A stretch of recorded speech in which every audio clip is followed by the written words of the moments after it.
Can't be mean to me like that. We don't have enough time. 17 minutes till the next thing.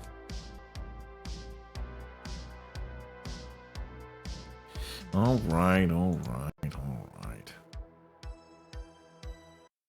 Hell yeah. We'll go to this the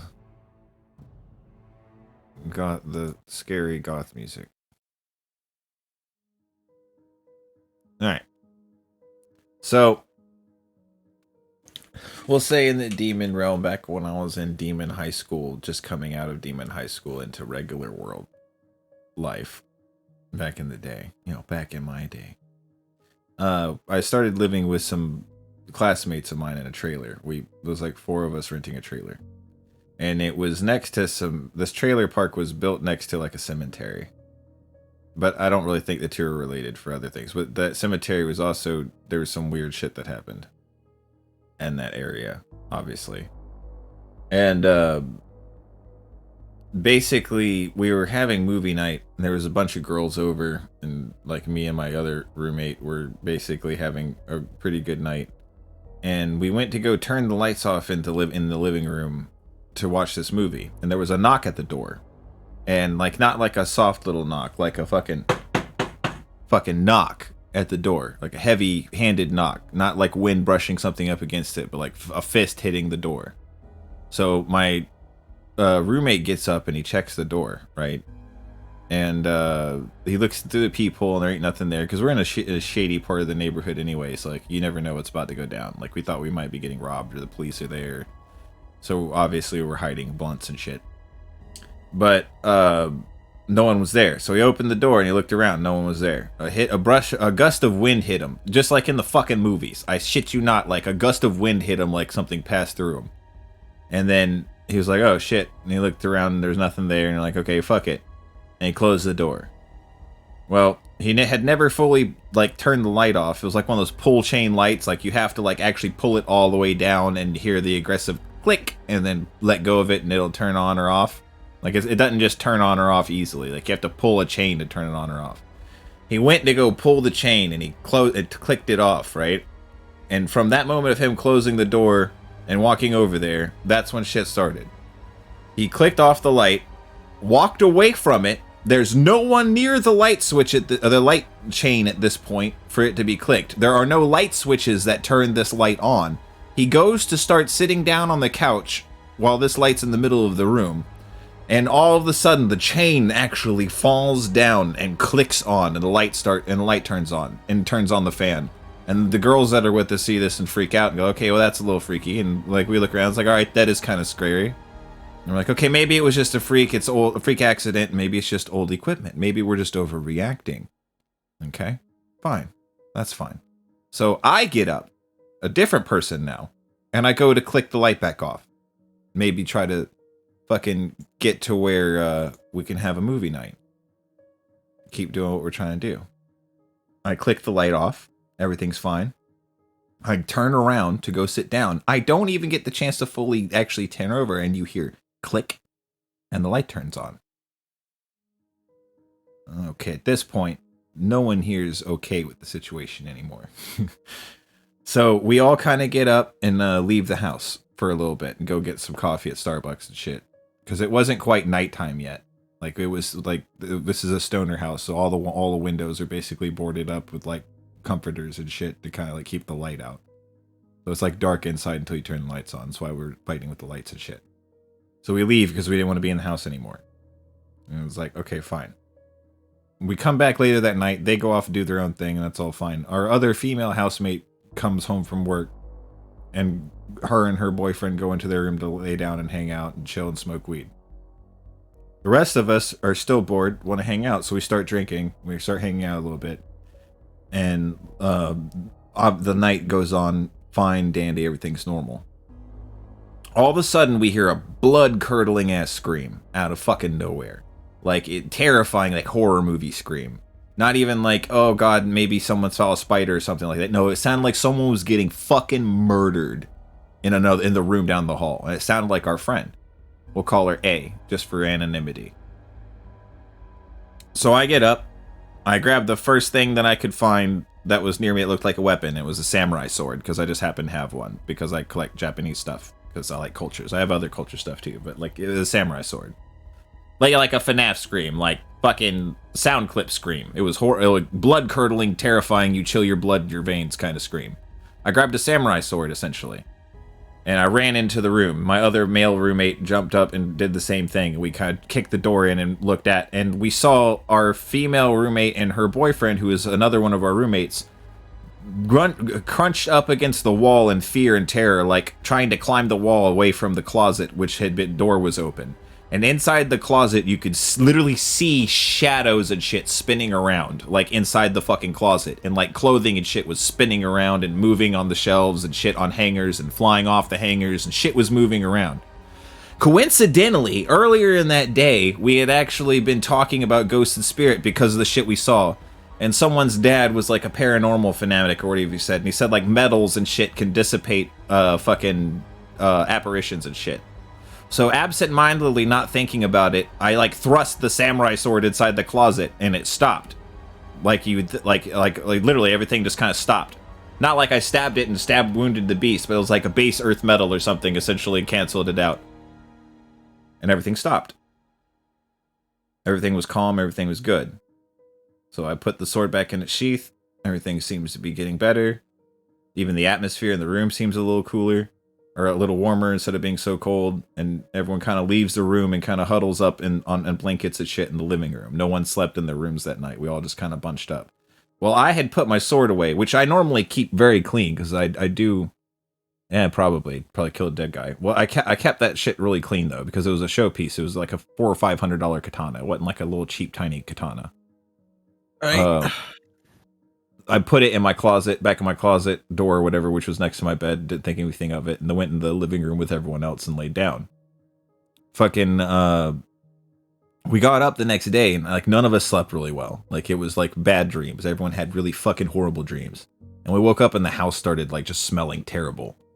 Like, for no reason. Like, everyone there, like, I know what you normally people would think, like, a bunch of young people living in a house would be really disgusting. It really wasn't. Like, we literally kept that place fucking spotless all the time. But it smelled like fucking death in there. Like, just overnight, all of a sudden. It was kind of weird, because I went and talking about it, and I went with our friends and shit, and they wanted to look at the shit, like the sword, like, because the sword came up in conversation and shit, and we were reenacting what had happened to one of our other friends who had came home from working the night shift. And when I pulled the sword out of the sheath, what was a clean, clear blade before was rusted the fuck up in splotches and shit all over the sword. Like, noticeably so. Not like you touched it with your bare hands and some blemishes got on it. Like, fucking rust marks, like I left it outside for 2 months. Dang. So that was a little freaky. And so this is whenever shit, like every night, from this point on, like that was the first night since the thing showed up at the door. From this point on, every single night was filled with some sort of fucking event. Like, some crazy fucking event that was either a couple seconds long or like 10 minutes long or whatever, but like something would happen, usually to the female roommate, and it would be shit like that if like we didn't rush in to see and then saw part of it or the end of it or whatever ourselves, like we wouldn't believe what she would say to, you know what I'm saying? Like, it was like poltergeist level shit. Eventually fucking like you get kind of used to it. Like, I know that sounds stupid, but like whenever you deal with some sort of weird shit like this, like it becomes normal when you have no other option. Like, none of us had anywhere else to go, so we basically just had to live there and deal with it. I know that sounds stupid. Like, eventually it gets to the point where we dip out, but like in the beginning, no one had nowhere to go. Like, my mom was on the road. That's back when she was healthy and shit. Well, it turned out we think it was a wandering spirit, which is apparently a thing. But I'll get to that later. We basically call the girl's dad is the person we were talking to and said something about base metals and shit and like earth and salt and shit like that being able to break up manifestations. So we basically called him and had like dinner over at Waffle House, trying to basically kind of figure out what's going on, because he was like an amateur demonologist and like talking about the occult and researching it and shit. And he was basically the only person we could talk to without sounding fucking insane to, if that makes any sense. So basically, he started kind of being like our whatever that dude's name was in The Exorcist. I forget the priest's name. He was our father, whatever the fuck, in this scenario, essentially. So he started looking up what to do with like spiritual or demonic encounters. Meanwhile, the next night we're all like we've stopped sleeping in our own rooms at this point. We sleep in a big dog pile in the living room. Like it's the only way we can have any sort of resemblance of rest. And one or two of us are usually awake at one point or another at night at that point because like no one's going to be able to sleep on their own. So like it was kind of done in shifts. Like some people would take over and then like another person would go to sleep and another person would take over and go to sleep. But every time you'd be the one stuck to be awake, you would have to bear witness to some sort of weird fucking event or some weird fucking glitter in the corner of your eye or some piece of furniture just slightly moving like something's brushing across it, walking around, stalking you. You always had the feeling of some sort of predator eyeing you down at all times as soon as you walked in the house. And I don't mean like a bad dog looking at you. I mean like a dire wolf looking at you like it's your next meal kind of feeling. Like you're not safe no matter where you are or what you're doing. And that was essentially the feeling you got every time you got to come home. And at the time I was doing like physical fucking labor and shit.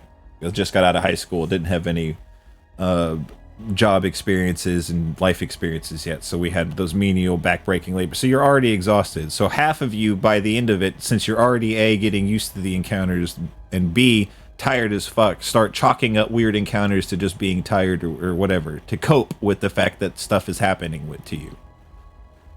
So like even now trying to think back about it, like it's, even though it was fucking traumatic and it, like obviously like I can't remember certain details because like your brain blocks out certain weird shit like that it just can't understand just to keep it from fucking breaking. For instance, like the next part, I came home the third or fourth night from work after working a second shift because I had to go in for someone else that had called out that day for another shift after my normal one. So it was nighttime when I came home. And no one else happened to be at the house that night. I don't know why. I don't remember why no one else was there, but everyone else was working or off or doing their own thing that night. No one really liked being at the house until they had to be anyway. I walk up to the house. I put my keys in my pocket or whatever, and I was pulling out my other set for my house keys, and I heard some sort of noise, and I felt like I was being watched. And I was at the stoop of the front door. And when I looked up, there were two yellow eyes just staring at me, with a grinning mouth and like a black silhouette. And I don't mean like black like a shadow. I mean like devoid of light silhouette of just a person chilling there looking at me. So I literally jumped out of my skin, fell off backwards from the back of my freaking, because he disappeared in front of me in thin air. Like it was there was a physical thing looking at me with yellow beady eyes, and then there was nothing there. Like a transition in a video. Just like ceased to be in that area. I literally fell backwards off the back of my fucking front porch, which was on that part. Like there was like a not like a wraparound, but like a quarter wraparound porch around the trailer, and like 2 layers until you got to like the walkway that went out to the little parking area. I fell backwards off of that motherfucker, landed on my back, rolled backwards, stopped breathing because I like knocked the wind out of me, but was so terrified I didn't give a fuck. Rolled backwards, got on my feet, ran back to the truck, got the truck and hauled ass backwards and stayed in the general parking lot for visitors until one of the other fucking roommates came home because I refused to be in the house by myself anymore. Like, I'm actually shaking now thinking about it. Like, I haven't thought about this in a while. That's some genuinely terrifying stuff. After someone came home, none of us really wanted to be there anymore because I told them what happened, and they were all freaking out because they were telling me like random things that would happen to them, like someone would touch them on the shoulder, or stereotypical shit, but as well as like really creepy shit, like being forced up against the wall and not being able to move, like shoved violently up against the wall and pinned there, not being able to move, or being drugged down the hallway, or being in the bathroom and being drugged off the toilet. Or, you know what I'm saying? Like, crazy shit. Stuff that's, like, exaggerated in movies. Like, it was unreasonably active areas. Like, I've been in haunted houses before. Not, like, stereotypical, like, amusement park haunted houses. but like at like haunted, like quote unquote haunted houses, and experienced other fucking paranormal activity even before this point. But nothing, even in movies, comes close to how fucking visceral most of the visualizations were in this. I've taken hard drugs that have not come close to the straight visualizations that came with these fucking encounters. It wasn't like a ghost from the past. It had to be like a fucking demon or something with real power, because it was unnecessarily terrifying. Like the seeing the eye person looking at me, the scary eye person, it wasn't just the fact that like his shape was intimidating. It was the feeling that his presence gave. You felt the absence of God, is the only way I can describe the feeling it gave you. Literally is what the absence of God must feel like. That doesn't mean like religiously. I mean the absence of anything good, anything holy, anything sacred, anything pleasant, gone.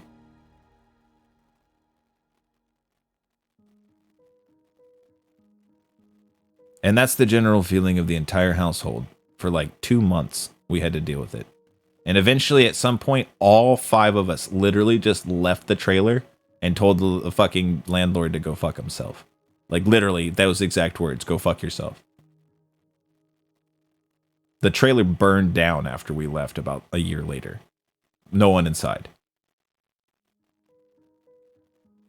No one had lived there since we left.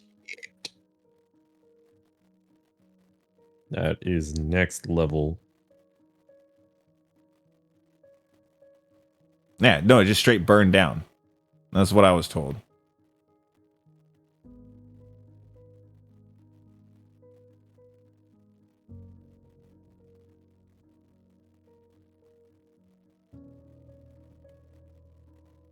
I tried to get back together with some of the people that it happened to. Like, I'm friends with most of them on Facebook still.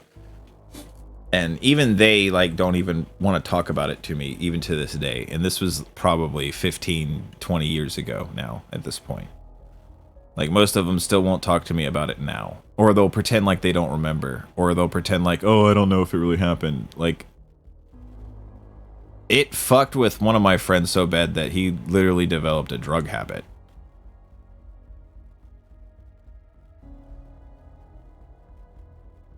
I mean, it's something that, like, fucked up a few of our lives. Well, when I said wandering spirit, our friend that I mentioned earlier's dad, one of the roommate's dad, or stepdad, or whatever the fuck. I think it was stepdad. But he was like an amateur occultist. And apparently, like, wandering spirits can be allowed into a home and take manifestation over it. Like, whenever they knock at the door, the whole what's the word, superstition is to, if you hear a knock at the door and don't see someone there, don't answer the door. And that's like for a wandering spirit.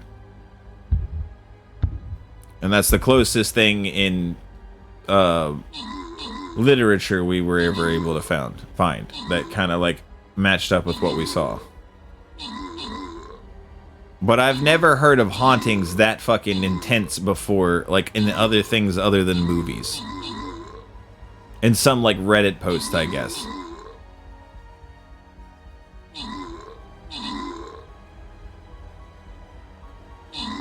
Yeah, I think we overkilled this motherfucker. I don't think you should have worried about those fucking level 20s at all.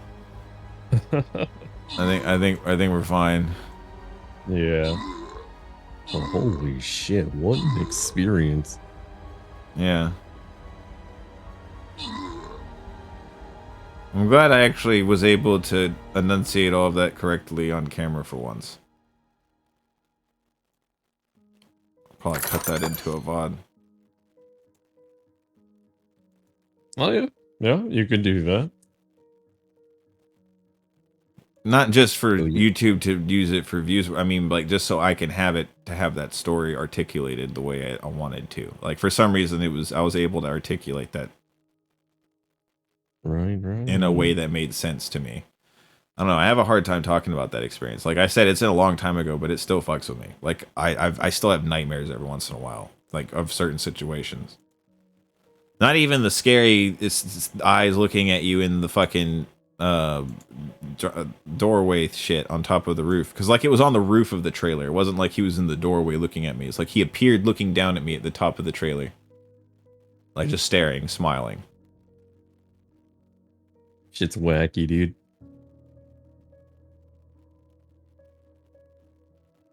Oh, you're getting roasted, by the way.